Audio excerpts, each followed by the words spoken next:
Hola amigos de YouTube, en este video vamos a hablar de reciclaje. Reciclaje, qué palabra, la tenemos muy naturalizada y muy pocas veces nos detenemos a pensar qué significa realmente este concepto.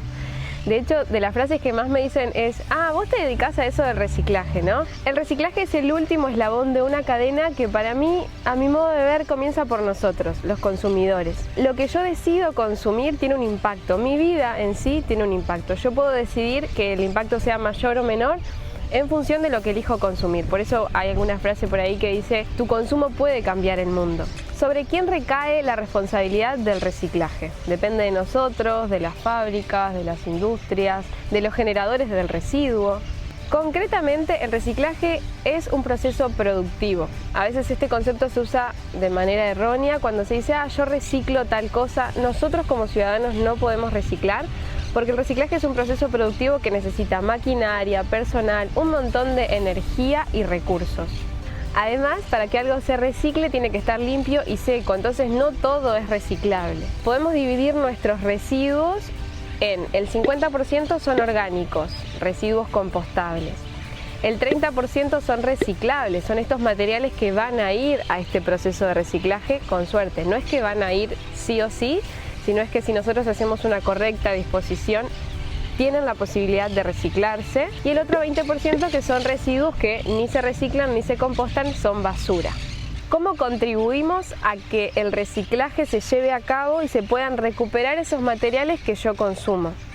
Está bueno tener en casa 2 o 3 contenedores diferenciados para, primero observar lo que genero y después darle una segunda vida a los reciclables.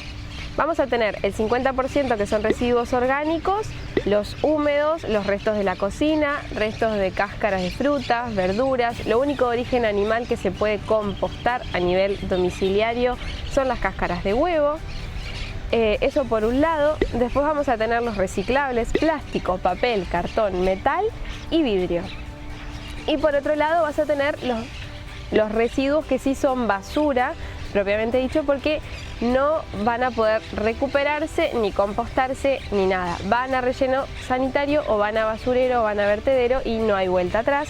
Una vez que adquirimos el hábito de la clasificación de residuos en casa, tenés que buscar el punto verde más cercano a tu domicilio para saber dónde disponer conscientemente tu consumo, tus residuos.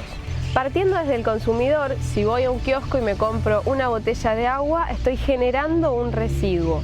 Lo que pase después con ese residuo en gran medida va a depender de mí.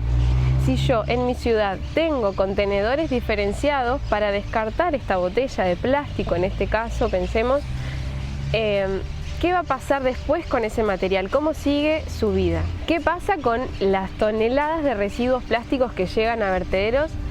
Plásticos por nombrar un material, porque residuos reciclables, papel, cartón, metal, otros. Pero por poner un ejemplo, ¿qué pasa con esas toneladas de residuos que tienen el loguito de reciclable y que no se reciclan? ¿Qué pasa con esas toneladas de residuos que terminan en los cursos de agua? Cuando el camión de basura se lleva nuestros residuos, ya no hay vuelta atrás. Van a llegar al vertedero y se van a acumular ahí durante cientos de años. Una pregunta que podemos hacernos hablando de reciclaje es: ¿dónde tirás tu botella? ¿Dónde tirás esos residuos reciclables? Si en tu ciudad tenés la posibilidad de tirarlo diferenciado, entonces ahora les cuento cómo continúa este proceso hasta que finalmente se recicla. Según la ciudad, según el país, esta botella va a llegar a una planta de clasificación de materiales. La primera parte es una clasificación manual, se ve si la botella está en estado, si no está contaminada. No hace falta que esté 100% limpia, pero no se recicla igual una botella que en su interior contenía aceite que una botella de agua o de refresco. Por ejemplo, ahí ya se hace una diferenciación. Después estos materiales se compactan, se acopian, se hacen fardos y se llevan, como estamos en este caso en Paysandú, a la capital, a Montevideo, donde están distintas empresas que empiezan finalmente a reciclar este material. Entonces llega a esta fábrica donde se muele, se separa la botella de la etiqueta y de la tapita, porque son 3 plásticos distintos. Se muele chiquitito y se pueden hacer distintas cosas. Una de las cosas que se hace con el plástico PET, que es el de las botellas transparentes, son telas. Se hace tela polar. Entonces todo esto se vende a China y en China se hacen los hilitos donde se fabrican estas telas y después nosotros volvemos a comprar las telas para producir nuestra ropa. Cada material tiene un proceso productivo distinto y el reciclaje se hace en base a la demanda de ese material. No se va a reciclar un material que no haya comprador. Por ejemplo, la espuma Plus, si nadie la compra encima de que es muy liviana y ocupa mucho espacio, si no hay comprador del material no se recicla. Entonces tengamos también en cuenta de que el reciclaje no es la solución a nuestros problemas ambientales. Lo interesante es que el reciclaje permite reinsertar algo que era un residuo en la cadena productiva de nuevo. Entonces revalorizamos el residuo. Le damos un nuevo uso y le permitimos que ese material siga circulando en vez de tener que extraer nuevamente materias primas para generar más. Es interesante recordar que hay que hacer un buen uso del concepto reciclaje, que no todos nosotros ciudadanos no reciclamos. Clasificación en origen es algo que nosotros podemos hacer en nuestras casas separando los residuos y haciendo esto de observar qué es lo que genero y estos materiales son recuperables, entonces los dispongo donde corresponde. Lo que es interesante pensar y les planteo en este video es que el reciclaje no es gratuito, ni es mágico, ni es natural, ni es espontáneo. Necesita muchos procesos, necesita pasar por una cadena de comprador, oferta y demanda de, bueno, utilizo el plástico para hacer telas, entonces me sirve que se siga generando plástico descartable, pero pasa por el consumidor que lo tiene que depositar donde corresponde. Entonces es una cadena bastante interesante y por esto es que el reciclaje no es la solución a nuestros problemas ambientales. Porque en definitiva lo que se recicla es un porcentaje muy chiquito de la cantidad de toneladas de plástico que se generan.